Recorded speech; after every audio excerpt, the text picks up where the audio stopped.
படிக்கிற புள்ள அரசியல் பேசாம எவன் படிக்கிறது? கற்றவன் தான் மற்றவருக்கு வழிகாட்டணும். வேணாம் வேணாம் நீ விலை நிக்கணும். அன்பு பிள்ளைகளே, அரசியலை விட ஆகச் சிறந்த கல்வி உலகத்திலே ஒண்ணும் கிடையாது. அரசியலை கற்பிக்காது கல்வியே இல்லை. அரசியல் படிக்கணும், அரசியல் பேசணும். ஏன்? ஒரு மனிதனின் பிறப்பில் இருந்து இறப்பு வரை அனைத்தையும் தீர்மானிப்பது அரசு. நீ என்ன படிக்கணும், என்ன வேலைக்கு போகணும், அந்த எவ்வளவு சம்பளம், அது எந்த ஊர்ல அந்த பணியை செய்யணும், எல்லாவற்றையும் தீர்மானிப்பது அரசு. பிறப்பு சான்றிதழ் வாங்குவது, இறப்பு சான்றிதழ் வாங்குவது வரை அனைத்து முடிவெடுப்பது அரசு.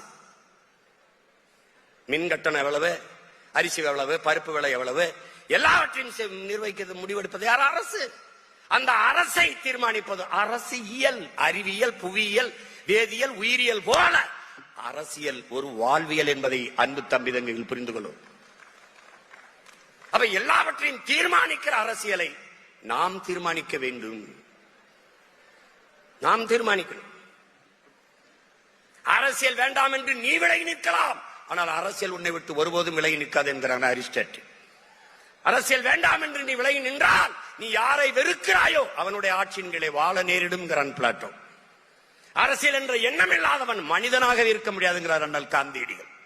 ஒவ்வொரு மனிதனின் ஒவ்வொரு சொல்லிலும் அரசியல் பிறக்குதுங்கிறான் புரட்சியாளர் லெனின்.